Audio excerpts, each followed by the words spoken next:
Black Americans have a completely legitimate reason for being upset with Essence Festival. We have a completely legitimate reason for being upset with our culture being removed from a festival that was supposed to be for our culture. We don't have people trying to add their culture. We have Africans and Caribbeans trying to overshadow and remove our culture and center themselves. Right here, they're talking about how they want to make Nigeria the focal country because of its culture and all of this. Not representing everybody equally, hyper-focusing on them and making them the center. And the problem is we can't have an honest conversation because when we call this out, you guys are saying foundational Black Americans are being xenophobic or starting a diaspora war. Even though you know that's not true, because if we did this, if we took our flags to you guys' things, you guys wouldn't have an issue with it. So you know what you're doing is wrong. Black culture right here. Soul culture right here. So he's trying to get them dollars. And he done went over there just like Akon did in Senegal. Okay? So he done went over there and sold them people over there in Africa. I'm not sure what countries. Sold them people over there some dream. Okay? When you know doggone well he need the funds from Black America. He done went over there and sold them people a freaking dream. And then run that thing through Black America. That thing sounds just like a con. A con game. Don't support Essence Festival. Don't support it. Because remember, we don't have a culture, remember? Remember what that new CEO said? She's talking about something. The source, the culture. Okay, I guess we not good enough to have one. Okay? But for some reason, you want our money and our culture to go overseas. Okay? We don't have one. We not good enough for our own culture, but you want it. No. That's not how that's going to roll. No. Black Americans, do not buy a ticket to that Essence Festival. Do not. They are using your dollars to fund some other stuff. And former employees already wrote about this. They don't even work there anymore. So don't worry about all that. Former employees, 80% of the original staff was furloughed. Okay? What happened to Black American heritage at Essence Fest? So it's night 1 or night 2, and there is a lot of complaints coming through, and the common consensus is the culture has shifted. It no longer feels like us. And honestly, that makes sense because the people in charge now do not value Black heritage. Essence Fest used to be known as the Cookout. It was created in 1995, created to center Black American heritage, the music, fashion, beauty, political power.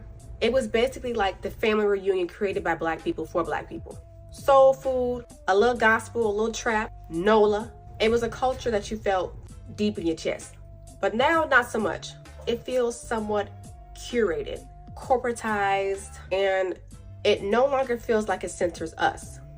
The current CEO of Essence is a former DEI executive for Target. So the very thing that Black Americans are protesting, she was the center of, and now she's the center, well, she's the head, the CEO of Essence. Upon more research, I found out that she is originally from Kenya, and she moved to the US when she was about 10 years old. The point of me bringing that up is she doesn't seem like she values Black American heritage, because if she did care, the festival will still reflect the very people it was built for. And seeing as though that's not the case, I can't help but think that she does not value Black American heritage. Instead, it's become a space that uplifts everyone else aside from Black American heritage.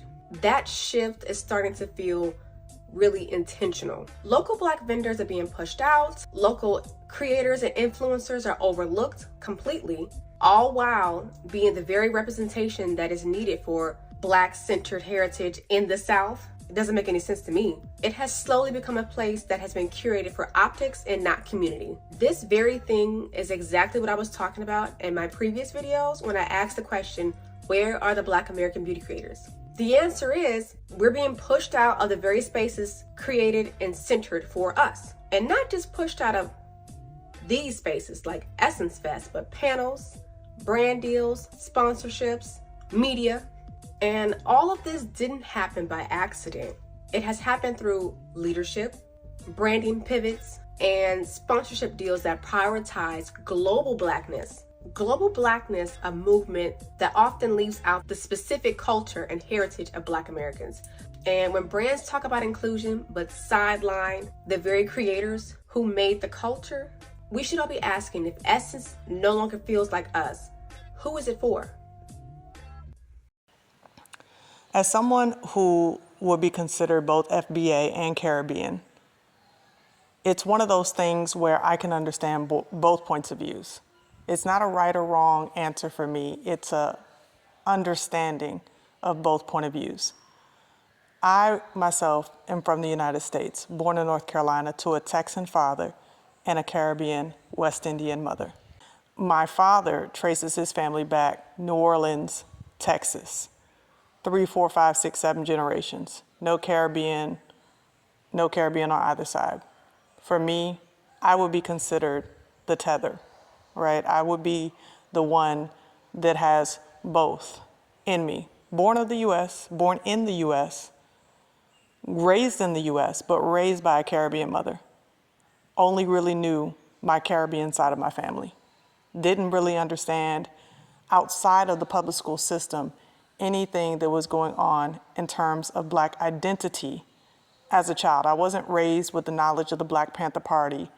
I wasn't raised with the knowledge of Sojourner Truth. All of the things in which many Black families of FBA descent raise their children under. That was not the culture that I was raised in. I was raised to eat Caribbean food. I was raised to have Caribbean influence while living in the United States, being born in the US. Coming from the culture in the US for me helped me completely understand the FBA argument. I have a serious problem, a serious issue when it comes to those who are not of FBA background, those who do not have their foundation placed from the transatlantic slave trade only in the United States, speaking against Black Americans. I have a serious problem with that because when you come from my background where you experience Black culture from the US standpoint while being raised in a Caribbean home, you learn to respect both cultures, both microcultures. And I can tell you right now that I have personally heard those in the diaspora speak negatively of Black Americans and Black American culture. We all know that, especially in the continent, in different parts of the West Indies, that Black people are told before they come to the United States, stay away from those Black Americans. They're problematic, they're trouble. This is the divide and conquer, Willie Lynch. So many times Africans will come over to the United States and won't really want to deal with Black Americans because they've already been pre-prepped to believe the negativity. And then of course the media continues to project that through the music, through the movies that we are producing with the backing of Jewish dollars and Jewish production companies and distribution companies, that Black people from the United States are oftentimes looked at in a negative light. So when we're talking about this conversation and light of the Essence Fest and the fact that many FBA feel disenfranchised, feel like the culture of Black America has been replaced by a West African culture, right? Whether it's the lady who's from Kenya, which is from East Africa, or Nigeria, West Africa, it's taking away from the culture that it was originally rooted in. And the larger issue that we're having with this, because to me, this is spilled milk, right? This is a spilled milk, this is a surfacey issue. The larger issue that we're having as a collective in the conversation, regardless of how it stemmed, where it stemmed from, is the fact that we as a people are warring with one another over something that the colonizers did to us. Now, granted, I know that anytime that we have this conversation, you'll have Gentiles that come in and say, well, Africans sold Africans into slavery. And then we'll debate whether or not those Africans were of Hamite lineage or if they were Shemitic. We'll debate all those things, right? They didn't capture like the Dahomey tribe and then give to the European colonizers who then transported us all over the world. Regardless, what happened to us post leaving the continent, what happened to us was at their hands. The trauma that took place, the replacement of our identity, culture, language, faith, the images that were thrust upon us of whiteness being greatness, all of that took place because of the colonizers and the oppressors. And so now generations later, we're here, those of us who have been scattered all over the world, and those of us who have remained on the continent, but still of the colonial mindset, arguing with one another over culture. And the truth is that it's disrespectful. It's disrespectful for us to argue with one another. It's disrespectful for what would be considered tethers like myself to try to make FBA Black Americans feel as though they don't have legitimate arguments concerning their own culture, concerning the culture of the South. When I'm talking to a Black American about a cookout, talking to them about rap music, R&B, talking about the civil rights movement, what's currently going on in political times that's impacting those who are of the soil in America, whose blood has been spilt and bones are buried in the soil of America. That is a whole different conversation that I have with those who are of the Caribbean, who don't know anything about that life. They may be our first generation or second generation, their children have gone over to America, but they don't know anything about that struggle. They have their own struggle, their own story, their own legacy. And it's completely different because in the Caribbean, it's usually Black dominated. It's a whole different thing than Black people in America who are still very much considered minority. And when they have events like Carnival, for example, and Black Americans come, Black Americans do not go over to these parts of the world and try to reshape the culture. As a matter of fact, if we're being completely honest, when you go all over the world, you see Black American culture being co-opted. You see hip hop being co-opted. You see the style of clothing, the language, the slang, all of those things are being co-opted. And we have to be aware that this is a high form of disrespect for us not to respect each other's culture, because I promise you that if a Black American came into the Caribbean or came into the continent and tried to shift it in the direction that they were most comfortable with, it would be the same way would be felt by a Caribbean or a continental African. They'd be feeling the same exact way. How are you going to come over here and disrespect our culture? Even though, as I said, many of them have co-opted the Black American culture on their own. They won't want to admit that, but they have, and they wouldn't want a Black American coming in and trying to change anything, not giving them their flowers. So in the same regard, if you see a Black American wearing kente cloth, are they giving them their flowers for where that came from? You see how this conversation begins to get muddied. You see how the waters get muddied when there's disrespect involved. And this is the problem that we're having amongst us, is that we're not respecting each other's microcultures. We should respect each other's microcultures because this is what our bones have adopted. We are a mixture of so many different nations now that we can add to and bless each other, but instead we're fighting amongst each other, doing exactly what the colonizers intended in the first place, to keep us segmented and separated instead of honoring one another for our differences. Yeah, many of us are the same. Many of us, even among Israel, we are a people that is a mixed multitude. Many of us are mixed, Ham and Shem. And that needs to really be examined when we're talking about having these discussions about culture, identity, talking about where we come from, where our bones are buried. We should not be disrespecting one another, but we should be sitting down at the table and listening to one another, understanding where our grievances are so that we can start to unify, because we need to. According to Yah's word in Ezekiel 37, the dry bones of Ezekiel's vision are for both the household of Judah and Ephraim, and they're not going to be in conflict once he fully awakens all of us, because we, the majority of us who were transported all over the world, and many of us still on the continent, are the carriers of that DNA. We are the dry bones of Ezekiel's vision.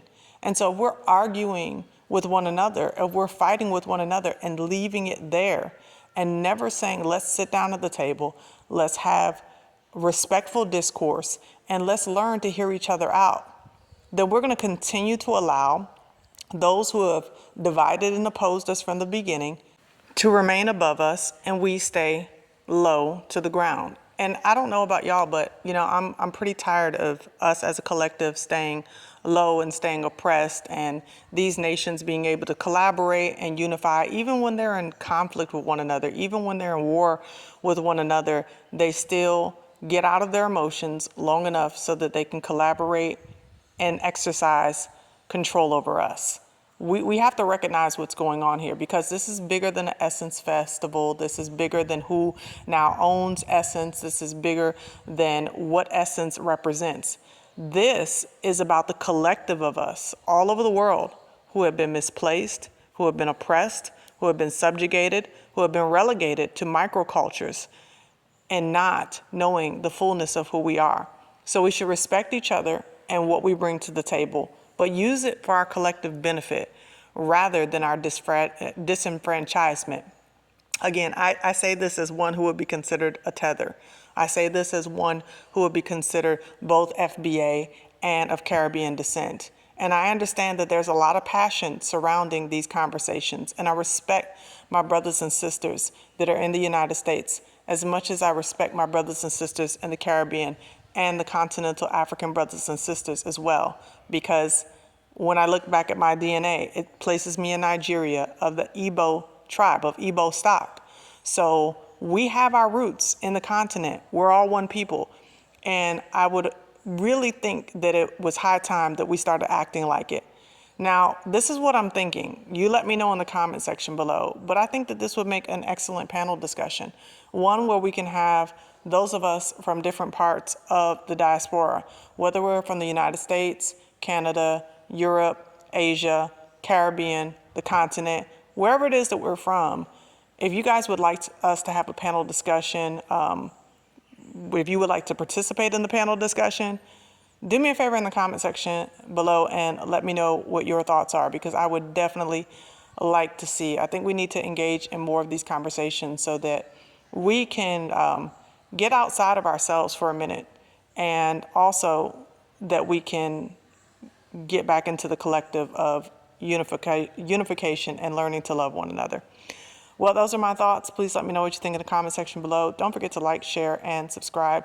And may Yahuwah continue to enlarge and increase us, unify us. And as always, love yourselves without hating your enemies. And until next time, Yah bless and Salamah.